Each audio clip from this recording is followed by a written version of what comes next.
Hey, so I just wanted to go live here and talk a little bit about our new thing of Motivational Monday. And what I wanted to talk about more was how we tend to self sabotage ourselves. And I'm guilty of it. Laura's guilty of it. Many people that we know are guilty of it. But I wanted to kind of more talk about it because it is something I talk to a lot of people. I'm obviously a very active investor, but as a mentor, I talk to more and more people about this. And I see it as a constant thing. I see a lot of self-sabotaging. I see a lot of people that are super, super excited, want to get in real estate, really want to join and really want to do everything, but then turn around and completely stop what they're doing and make up excuses or things come up and they just all of a sudden can't stop. And I see this a lot. And so I kind of wanted to talk a little bit about this and ask yourself this question. Do you really want to be a real estate investor? And the biggest example I can use about this is remember when you learned to drive and you would have your foot on the gas pedal, but you would also have it like ready to touch the brake. And so you wanted this car to go, you wanted it to move forward, but at the same time, you were worried about not having enough control. And the car speeding up and really losing control. And this behavior is exactly what a lot of people who want to become real estate investors, this happens with them. It's the excitement of having your own business and achieving time, financial freedom, financial wealth, but at the same time, you have those fears and anxieties. And so it's like driving with your foot on the brake pedal. And it is scary. I have been there to step out of your comfort zone, what you're familiar with, and you're venturing out with something new. Like, for example, Facebook Lives. I'm not someone that does it. I put it off all the time. But it's one of those things that you just have to do. And so, like Deepak Chopra said, every time you are tempted to react in the same old way, ask if you are going to be a prisoner of your past or a pioneer of your future. And that is so crucial to really think about because a lot of the times you're just living in your past. You're living in past experiences. And yes, they shape you as who you want to be. And they kind of do that. And a good fear is normal. Okay. So understand that fear is normal. Okay. It's normal and healthy to have a certain amount of fear. But how do you conquer fear and anxiety and kind of release the brake? So, one of those things is you want to recognize that this is a normal fear. I talk to a lot of people on a weekly basis. I talk to a lot of students. I'm very active with my students, but also I talk to people. I do a lot of the calls. And one of the things that the biggest thing I can show, I wish I could show you, but they're private notes, is fear. Fear of what could happen, fear of not knowing, fear of all of that. And you want to learn how to conquer the fear. And in order to do that, you need to recognize it. You need to recognize the fear. You need to face it. And you have to ask yourself, what can I do to alleviate the fear? Should I get more knowledge and training? Should I have a community of like-minded people, but the right community? Is it what? Write down what that is, what the fear is, and what you can do to kind of alleviate some of it. But the second component is anxiety. And I've seen it. Anxiety is a worry. It's a worry about future events. It's also fear as a reaction to current events. So you're having anxiety of things that haven't even happened yet that you're building in your head. And I am so guilty of this. I could think of everything that might happen before you cold call or everything that might happen before you send texts out. And you're sitting there and you're thinking, oh my gosh, what if this happens? What if this happens? What if this happens? And you build this anxiety so high that it paralyzes you. Or before you join a program, you build this anxiety so high that what if I put my money into this real estate person, and they let me down, and I don't get what I need, and I don't get the training, or I don't get the support they're promising. And so it stops you. And in all fair, that's good. But do your due diligence then. Research different gurus, research different ideas, research the different trainings, and really make sure that when you join that you feel that that fear has kind of alleviated. But surprisingly enough, over the years, I have the same goals that we hold dear. We all do. You have those goals, but those are also the reasons for your anxiety. And so you think, what if I fail? What if I make this mistake? And there you go. As a beginner investor, that will paralyze you. That's going to. And I see it all the time. And so what you can do is acknowledge and really take the time to come up with a plan that works for you to tackle your fear and anxiety, but also find someone you trust to share that too. And then figure out ways to go around it. And it's important to remember that you're not alone. A lot of us have that same feeling, we have that same fear, we have that same anxiety, and therefore we drive through life with our foot on the brake pedal. And so what I can do is all I can say is really understand that and really just know that that's a normal fear and to find somebody you trust. I'm going to repeat that over and over because it's brutal. It's crucial. And it's brutal at the same time to be living in that fear. And so what I would like for you guys to comment below is kind of what you would do to alleviate some of that fear and to stop putting your foot on the brake pedal. Stop doing that and really let yourself, we're coming to an end of a crazy, crazy year. I mean, 2020 has been one for the books, all right? And I mean, as you see, I've decorated behind me because it's like we needed some joy this year in this house. And I've had a really good year, but I've also had a very scary year. I've had a lot of wondering what ifs. I've had a lot of buyers tighten their wallets and that kind of thing. But then I have had to think and not let that fear paralyze me and still go forth and just change tactics. And so that will be our topic for next week is what to change tactics, how you're not going to change your goal, you're just going to change your plan. So like Dawn here, I am paralyzed. I find a reason not to buy every house. Well, then figure out why that is. Figure out what are those reasons, what is holding you back, and really figure out what to do. And really figure out how to move past that. So here's the thing I did recently. And I'll show you how sometimes moving past your fear works. So we have this brand new automation system that we have built from the ground up. I mean, we decided we didn't like anyone else's, so we're going to build our own, right? Laura and I. And we did the test batch. Everything ran smoothly. This is great. But one of the mistakes that we noticed was when we did the test batch, we didn't use different addresses because we tested on our own. So before we send out this test batch, I did a list of like 120 people, right? And I'm going to do this personally. I haven't personally sent out texts or calls in a while. It's someone else that does it. And so we'd send out the batch, and what we found out was we do absentee owners with this list, and we put that their actual owner's home was in the mailing or the property address for the text. And so it said we were interested in their home and not the home they're owning that they're renting out or what have you.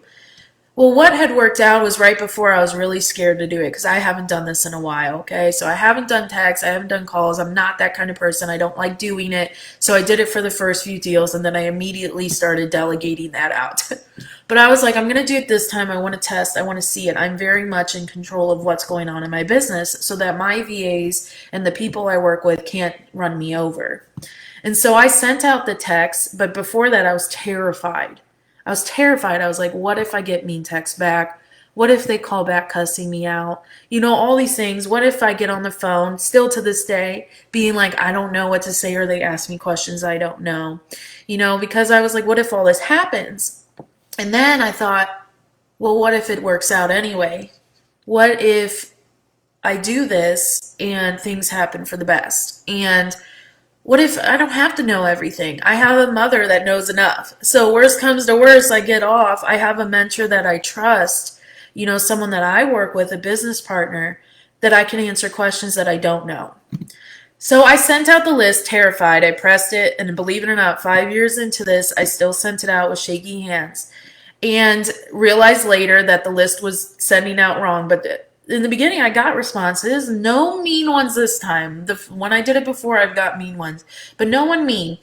But I still landed, even with the going to the wrong list, believe it or not, I landed a seller with 4 properties they wanted to sell. So it went good. Out of the 80 that I was able to send out, because that's what we found numbers out of 120, I was able to land 4 deals, 4 different properties with that. So pushing yourself past sometimes your fear can actually benefit you in the long run. And then going into it and having people you trust ask questions to, because you're going to run into people that don't really want to talk to you on the phone, like this seller. He didn't want to. I did this entire deal through text. Through text message, I landed 4 properties under contract. But then you go into the calling. So we fix the list. We're going to send it out again, but we're going to go ahead and start calling here almost immediately. So going past those fears and really showing, but don't self-sabotage yourself anymore. Don't self-sabotage yourself and not be able to do this. Don't think because the holidays that real estate's not going to happen. Real estate booms during the holidays because people are trying to get to closing deals, get money down for the end of the year. Some might be selling other properties so they have money to liquidate and that kind of thing. And with the virus, honestly, real estate went bigger for us. I was averaging 3 to 4 deals consistently before coronavirus, and now I have 5 under contract. Normally it's anywhere 6 to 7 the last few months. And so things haven't slowed down. Yes, people have tightened their wallets, but it's different. And so I wanted to kind of jump on and talk a little bit. And I know I'm rambling, but that's because how it always happens when I get on a live and sharing. But I'm also seeing comments come through that I want to respond to. And so, like, emotional fears versus financial fears is a very big difference. But a lot of your financial fear is coming through an emotional base. And so when you do your due diligence and you can see and find people that can really talk you through it, you can invest with no money. I don't like when people say that's not true because I started with $5 in my pocket. So it is very true that you can invest. Yes, does it cost to have a mentor? Yeah. And if someone doesn't charge you, do you really want to work with them? And I say this in the nicest of ways, but for example, they ask us all the time why we charge. Well, we don't coach because it's for the money. We do enough deals for that. But we have put years of time, years in law fees, more Laura than me, lawsuit fees, years of practice into that. And so, oh yeah, and I'm not saying, Dawn, you don't have the money. I'm just saying in most cases I talk to a lot of people that don't. And so having those kind of people to show you the way, that takes time out of their day. That takes experience out of their day. And so even if it's minimal fees, people do charge. And so you want someone that you can trust, though. And I just think doing that and having the right information. So what I always recommend to kind of get rid of the fear of at least hiring someone you trust is attend some events they do. A lot are doing virtual right now. We're doing virtual. We have one tomorrow. Attend the events and listen to them and ask questions. You're going to know if a guru doesn't know what they're talking about, guru. You're going to know if they're not actively investing. Ask them questions. Ask them about the current market. Ask them really detailed questions and put them on the spot. And if they can answer you and the answer is understandable and other people are agreeing, there's that kind of thing. We've been to events where we've sat in to see what they're doing, and people would ask and get put on the spot and not know what to say. They don't know how to answer because they're not actively investing. They're not actively out there doing things. There's someone that the head honcho hired to do all these events and bring in money, but you wanted to have people you trust. And so that makes sense. Choosing the right area is crucial. Choosing the right neighborhood is crucial. It all depends on what kind of investor you want to be, too. Some people don't mind working in the bad neighborhoods. I'm not one of those people, but some people don't mind being the landlord in a bad neighborhood, or some people don't mind wholesaling, and there's buyers that will buy there. I personally have a certain criteria I go after. I have a certain type of homes I go after. I have a certain type of people I work with. And same with the sellers. And I have certain neighborhoods. So I live in Cape Coral right now. But I was living in South Florida, and I invest in St. Petersburg. I also invest in St. Louis. Those are my main areas. I don't mind sharing that with you guys. There's plenty for everyone. But those are my main areas. And in St. Louis and St. Petersburg, there are areas I will not even drive through. There are areas I will never step foot in even to invest in. There are areas that I just don't plain do. And so but you learn that as you go through and as you do deals. Your comfort level is going to come from doing deals. Your comfort level is from experience. What you're going to learn is from doing deals. I could teach you everything you need to know about real estate theoretically, but then you're not going to know, and you're not going to really learn until you go out there and start making experience. And that's where the doubts are going to start fading, is when you start having experience. So I hope this helped a little bit. I know Thanksgiving is coming up. I know we have like a lot of things going on, and I hope you guys have a wonderful and safe Thanksgiving. Stay healthy and really sit down and figure out what's stopping you. Really sit down and figure out why you keep self-sabotaging and not moving forward. And you're going to start seeing that as you start doing things to alleviate that, as you start being like, you know what, I'm going to do this, I'm going to join, Facebook groups and ask a million questions or do what you have to do to help you get through it, you're going to start moving forward a lot quicker. And once you finish one deal, you're going to feel like you walk on water, and you're going to want to do the next deal, and you're going to keep learning, and you're going to keep learning, and you're going to keep moving and moving. And that's how I felt with my first deal. I still remember my first deal. It was 5 years ago. It was in St. Louis, and it was just a great deal. It went really smoothly. But when I closed it, I felt like I could walk on water, and I kept doing more and more and more deals. And so just keep doing that too, and understand that it's fear. Laura always has, last thing I want to say, speaking of fear, Laura's my mother. We're real estate investors. We're also mentors. But she talks about how when she was a pilot, she used to do pilot classes, right? And she said that when she was getting her license, her instructor said, as a pilot, you always want to have a little bit of fear. The day you have no fear is the day you're going to make a costly mistake. So know that's normal to have fear. I had to go back in the notes and make sure I read that right. But know that's normal to have those kind of fears. Know that's normal. And with any job, you're going to have that walking in. It's going to keep you cautious, but it's also, don't let that overrule. So thank you for listening, for those of you that were on. And I am going to be on, I'm going to try and do this as a weekly thing, a Motivational Monday. And then make sure you just interact. Comment below with what you're going to do to help alleviate your fears, and maybe voice your fears out. I am live on my page, but I'm also live in the Facebook group for women. This is open to the public. So if you want to join the Facebook group, it's linked to this page. If you're already in it, then you can comment below in a more private setting if you feel more comfortable doing so.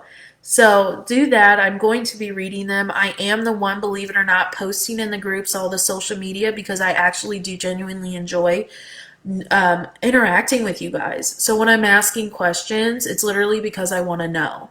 It's me posting. I don't have someone else doing it. So thank you again for being on. I look forward to seeing your guys' comments below, and let me know what else you would like to hear.